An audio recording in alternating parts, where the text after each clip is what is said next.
Hey everyone, welcome back, and let's write some more Leetcode today. So today I'll solve a problem, count the number of fair pairs. This is an interesting one. We're given an array that's not necessarily sorted, even though I've drawn it here as a sorted array. And we're given two other parameters, a lower bound and an upper bound. Basically, we want to compute the number of pairs that sum up to a total sum that is between this range. So there is a somewhat challenging component to this problem. First of all, let me just quickly clarify this part where they tell us a pair defined by these two indexes where these are not equal and this index is smaller than the other index. All that really means is you can't double count a pair. That's the main reason that they're saying this. For example, like if you had this pair of elements, where this is the I index and this is the J index, you can't count this pair where one of them is a J and then the other one is an I, because it's the same exact pair.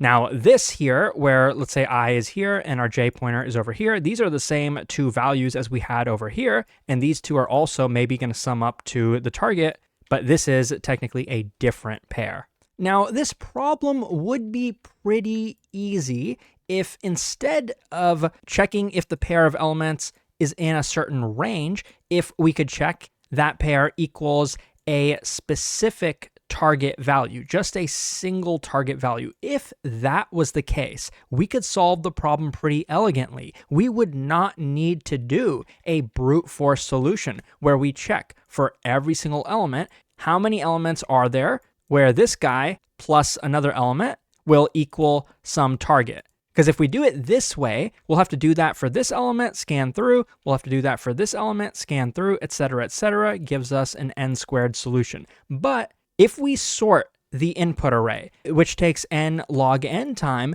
then we can get away with a two-pointer approach, which is going to be linear time. Let me show you. It's a pretty classical algorithm. You initialize a left pointer all the way here and a right pointer all the way here. Let's just, for example, say our target is 6. Or let's do it 5 to make it more interesting. We are going to look here. We're kind of doing the same thing we did before, where let's say for this element, we want to find all possible pairs. And same thing for this element, we want to find all possible pairs. So what do? Well, let's just try both of these. The reason we do this is because this is the smallest element. If by adding the largest element to this guy, right now we see that that brings us to a sum of 7. So that tells us that we can actually eliminate this guy, because if even by adding the smallest possible value to 7, we are still greater than the target right now, then there isn't any possible value in here that's going to be added to 7 that would make it equal to the target. So what we do is we shift the left pointer because our sum right now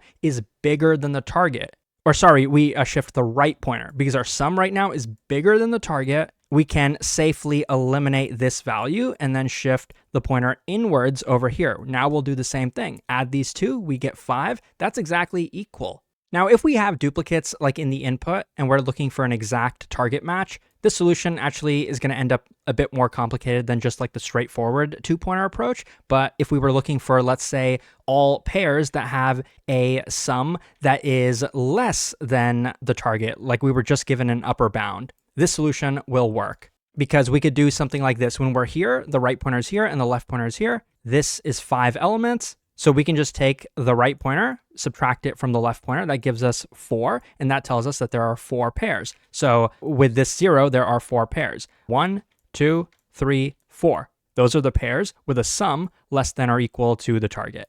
Okay, the reason I did this explanation is because now we are going to tackle a more complicated problem, but the learnings from this more simple problem are definitely going to help us. So now let's assume the lower bound in this example is 3 and the upper bound is 6. What do? Well, let's try the same thing. For this element, I want to know all the elements here that can be added to 0, which make it fall within this range. what's the largest possible number we could add to 0 where it would fall in this range? Well, it's 6 in this case, and you can calculate that by taking the upper bound, which is a fixed value in this case, and subtract from it nums of I, the current element that we are looking at. If it's 0, then the upper bound is going to stay the same. If it were 1, well, then we'd get 6 minus 1. That would give us 5. And that number represents the largest number we could add here that'd make it fall within the range. So in this example, which number is that? Which is the largest number here that we could add? Well, it's 5. Okay, let's try the same thing for the lower bound. Let's take 3 minus 0. That gives us 3. This is the smallest number we could add here that'd make it fall within this range. So based on that, which number should we pick here? Well, 1 is too small. Right before, we could just find the largest and then say, okay, all these elements added with that will make it fall in the range when we didn't have a lower bound, when we only had the upper bound. But now we have both, so that's what makes this a bit harder. But in this case, the value is this one. This is kind of the range. This range of values can be added here that make it fall within this range. So obviously, we could find this subarray very easily. We could sort the input array and then just run a brute force n squared solution to find this portion. But can we do better? What did I tell you we're looking for? Let me write it in English. So you can take a look here for a second, but I'm briefly going to explain like the high level of what I'm going to do, and then I will describe what exactly this means here. Remember that for every value, for every index I, we want to find that particular range of values that can be added to 0 where they will fall within this range here. And for us to do that, we have to find the upper bound of this range. And my proposal is, instead of doing a linear scan to do that, the fact that this is sorted here means that we can potentially do a binary search solution. And so if we're going to do that, this is the main way to do it, because we're not looking for a specific target value. I mean, in theory, the biggest value we could add to this is 6. There could be multiple 6s in the input, so we'd want to find the rightmost one. But it's also possible that 6 doesn't actually exist in the input. That's why we're looking for the largest number x that could be added to nums of I, where it's less than or equal to the upper bound. And so when you take this equation and you solve for x, you get that formula I was talking about earlier. You take upper and subtract from it the current number at index I. I know this is bad handwriting. But so this is the calculation you would do doing it this way. Now, the problem is that we also want to find the lower bound, but the lower bound is a little bit different. If you try to do this exact same code,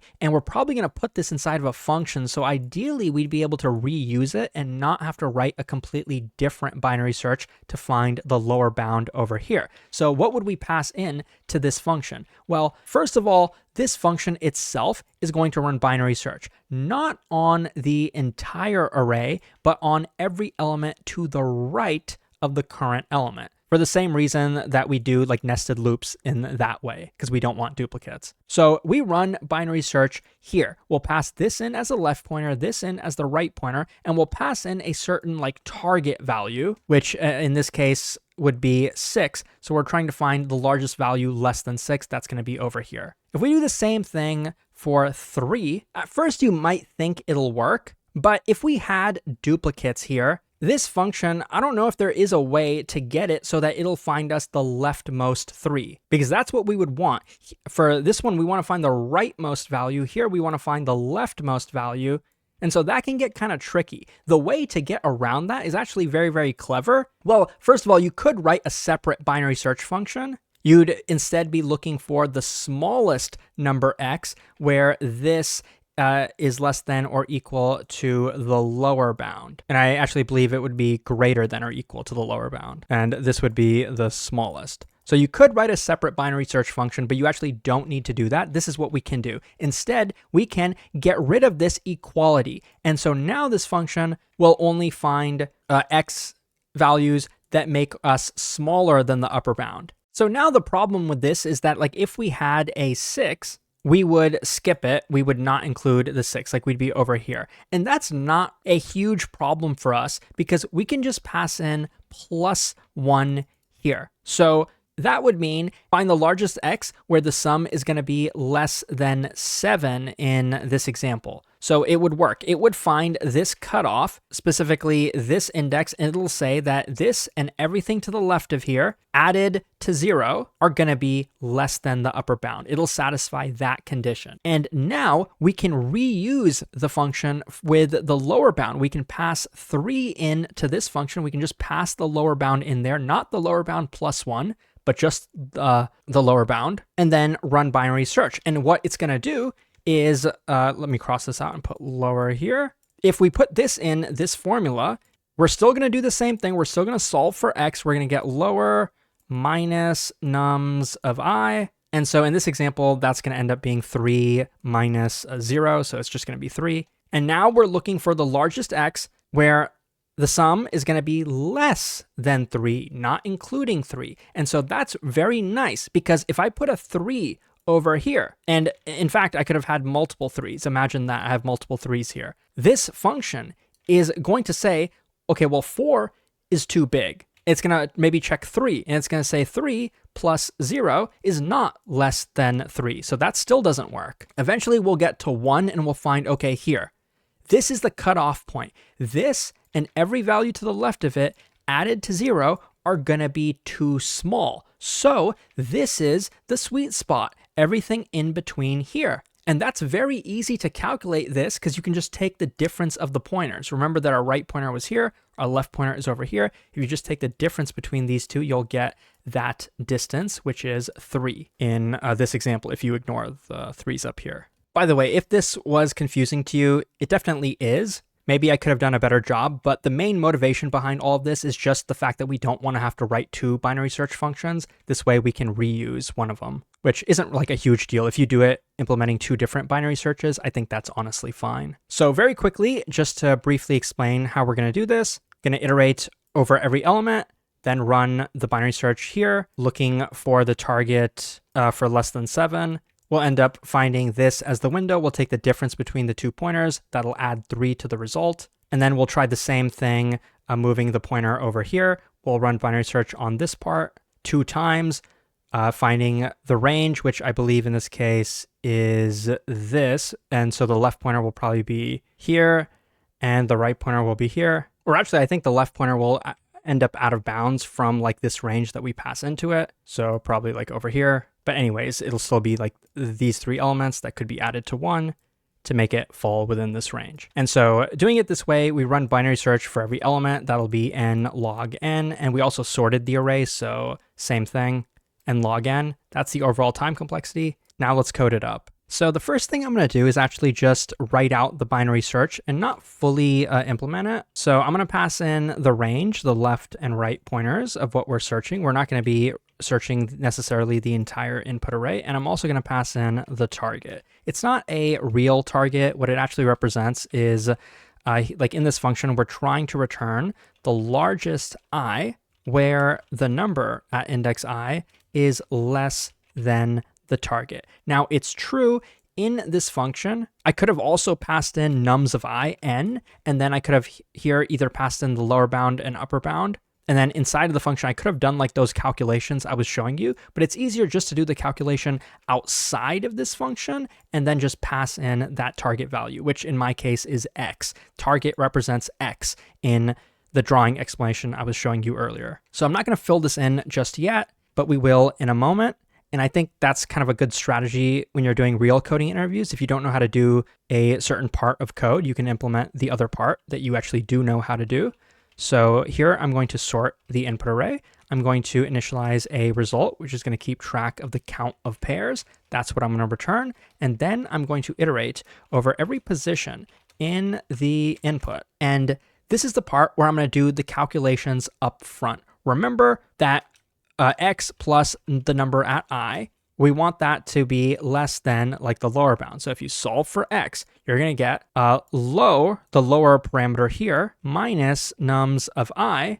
And so that's going to be the low. So this is the low that we're going to pass in here for the target, right? This is the value we do not want to exceed. And we're going to do the same thing for upper. So I'll pass up here, and that's going to be upper minus nums of I. And then we want to use these in the binary search itself. Let's just assume that the binary search works and it does what it's supposed to. The range that we're going to pass in is going to be everything after the index I. So I plus 1 up until the end of the input array. And what should we pass in here? Well, pretty much what I said earlier. We're going to pass in up plus 1, because that will give us, the way that the function is defined, all pairs, the index of pretty much all pairs that are less than the upper bound. And we can copy and paste this function and do something similar by passing in low here. Not low plus 1, but just low, because then we can take this number and subtract from it the number down here, which will give us everything that falls in between both of them. So I'm going to wrap these in parentheses. I'm going to take the first and subtract the second, and then I'm going to take this and add it to the result, so updating the total count. So this is the main code. Now for the actual binary search, it's not too bad, but it's a little bit different because we're not like searching for this target. That's like the upper bound. So I'm going to do it this way. While left is less than or equal to right, we're going to compute the midway point. Mid equals left plus right divided by 2. Yes, you could write this in the other way so that we don't overflow. Left plus right minus left divided by 2, but it doesn't really matter in Python. And usually it doesn't matter, but it's worth knowing. And then there's going to be two cases because we're never going to find the target. That's not what we're looking for. So here, if nums here is greater than the target, what do we want to do? Well, if it's greater, we want to find something smaller than the target. And if it's equal, we also want to find something smaller than the target. So let's do this. Right can be mid minus 1. In the else case, the number is already smaller than the target. So we want to try to find maybe a bigger one. Let's set left equal to mid plus 1. Now, at the end, how do you know what to return? Well, you can actually return either left or right for this problem, but right is technically the more correct way to do this, because imagine this. Imagine you had an array like this, 5 elements.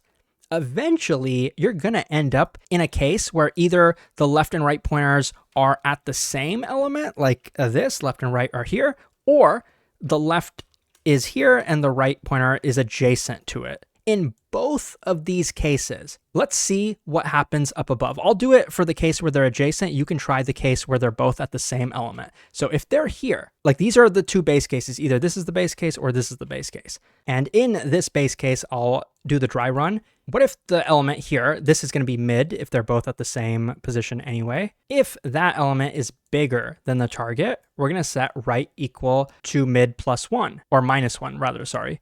So right is going to end up over here. And when our pointers were here, this means that everything to the right is too big, but everything to the left is smaller than the target. We're trying this middle element. We already eliminated all of these. We're checking, is this less than the target? And it's not.